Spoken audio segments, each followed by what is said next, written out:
Hello. So I know many of you are eyeing on BITS Pilani for admissions.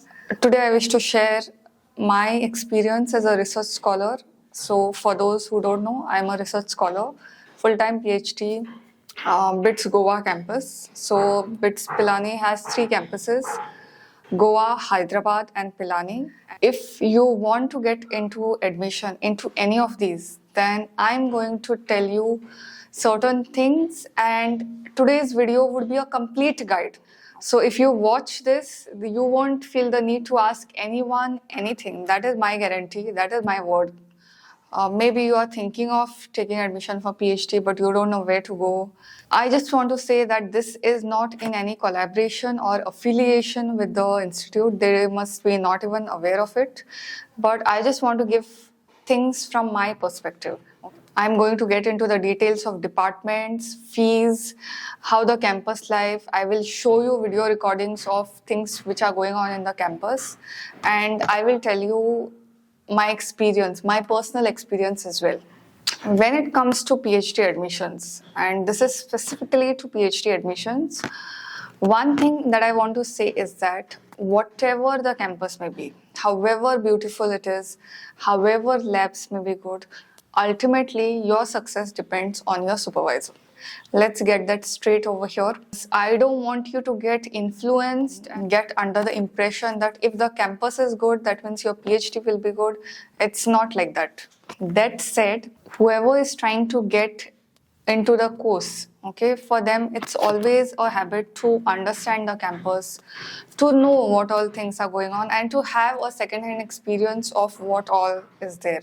So that is where this video comes into play. As an institute, I feel it's, as far as PhD admissions are concerned, it's quite resourceful, and you will see events and all that happening every now and then.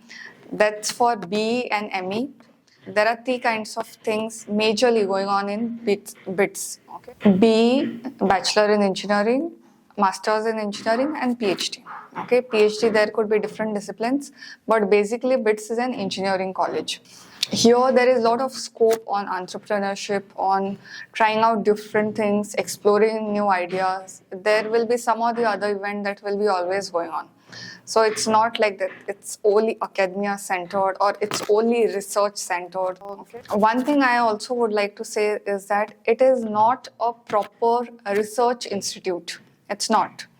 There are several things happening, and it really depends on your supervisor at what kind of exposure you get as a research scholar.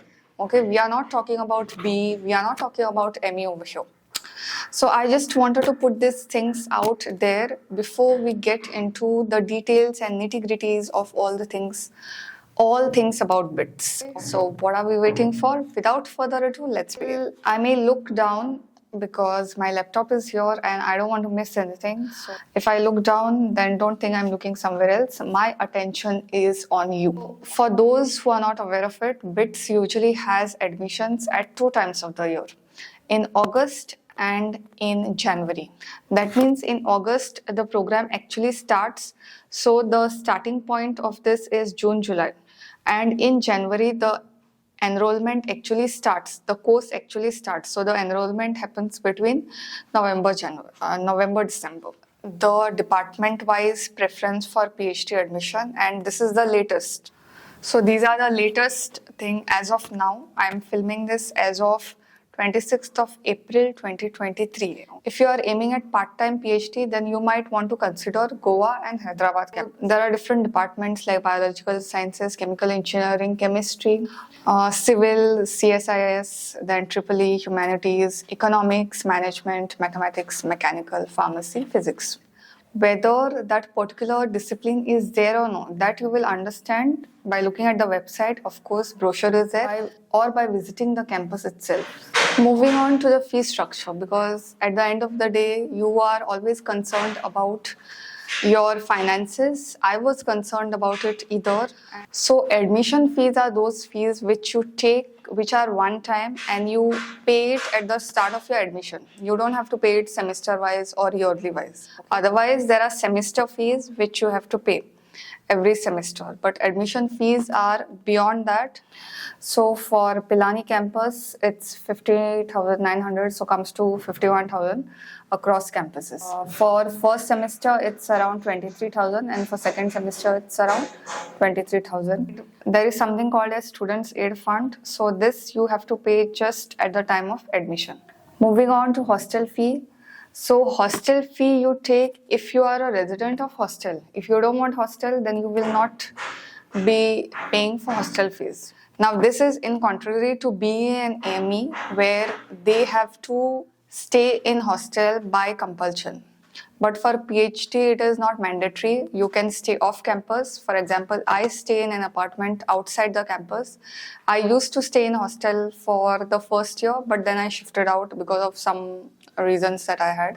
If you are somebody who is coming from outside state or trying to get admission here, whether in Goa, Pilani, Rajasthan or Hyderabad, then I would suggest staying for the first year in hostel, and then based on your context and you can shift out, or if you have relatives outside, then also you can shift out. Okay. When you are new to the campus, where you will go around searching for accommodation, focus should be to get settled in the campus and start the work as soon as possible, your research work. So that is my suggestion, but of course it depends on you. Hostel fees, then PhD thesis examination fees. This would be around 34,000. I don't think you have to pay this at the time of admission. Mess and electricity advance. So here how it happens is they take advance around 10,000 for electricity and mess. Say suppose you used resources of 8,000, 2,000 are remaining. So 2,000 gets adjusted in your next semester ka bill. So that much your bill would be lower. That is the system that it follows. If you are not staying in hostel, then this does not apply to you. So an institution caution deposit, to be honest, even I don't know what it is, but it is a one-time admission fee. At the time of admission, the first and foremost that you have to pay is the admission fees and your semester fees.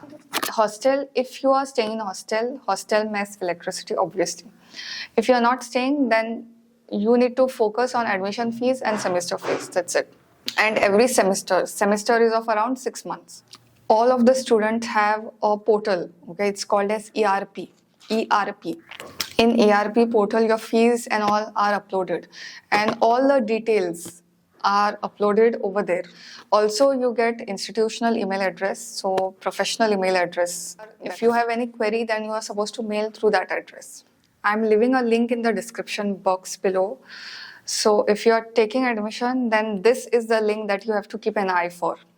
PhD, there are two types, full-time and part-time.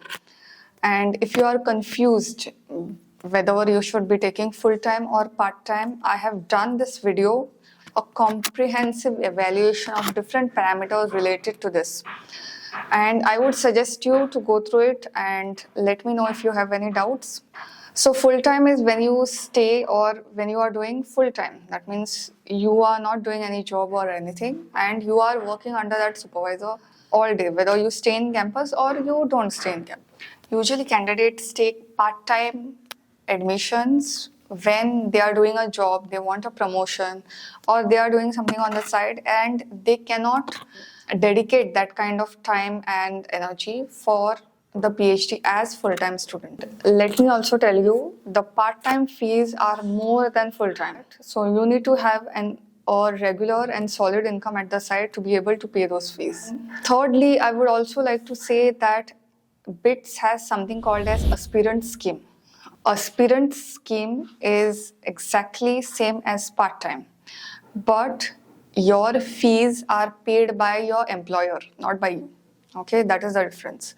So when this happens is that when you have reached a point in your career, and when I'm saying a point in your career, in your job career, you have reached a certain point and your employer, your organization wants you to do a PhD and they are ready to fund your PhD. Like usually the notification which comes on the website, it would be only for full-time and part-time. But this aspirant scheme is on throughout the year. And you will have to get in touch with the administration and get your employer also to get in touch with the administration. Applications are processed. You can apply anytime, but they are processed 4 times a year. 15th March, 15th June, 15th September, and 15th December of every year. So let's understand the process of taking admission for PhD. The first thing that you will do is the page I'm giving in the description link. Bookmark it in your browser and you will keep an eye on it. Once the notification is out, okay, right now the notification is not out, otherwise I would have shown you how to fill in the application form itself. There will be a link where you will be asked to register and you will have to log in. You will be asked for preference. So in my time, the preference that I suggested was Goa, Goa, Goa. Okay, because I didn't want anywhere outside Goa. Say suppose you are aiming at Pilani campus and you don't get admission to Pilani because the seats got full or whatever, then what would be your next preference that you need to specify? Currently, the fee for submission of online form was around 2,600 for PhD admission I'm talking about. How does the selection happen? First, you have the written test followed by the interview, okay? And this is applicable more for those who are not qualified NET JRF or who don't have fellowship, okay? For example, I had my fellowship, so I had an interview and I got selected. Also, I would like to state that the admissions, they are dependent on the rules set by the respective department. For example, some departments may choose to add still a written exam even if you have qualified NET. I have recorded some videos from cafeteria, from mess, from the campus. I just wanted to put it in case you are curious of how things look like, because I don't know about you, but when I was taking admission, I was curious. So I actually visited the campus. So if you are visiting the department, the point of contact for you first would be head of the department. And from there, things will go forward. Never go to answer an interview without meeting your prospective supervisor or without removing information, without getting knowledge about what all things are going on. Okay, never do that for PhD. You can do it for a job. You cannot afford to do it for PhD. Ultimately, it all depends on how you are interacting with your supervisor and how things are going on in your PhD.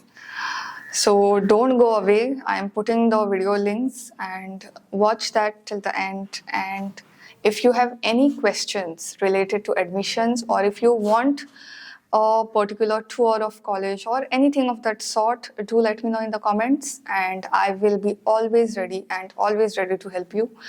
Till the next time.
Thank you.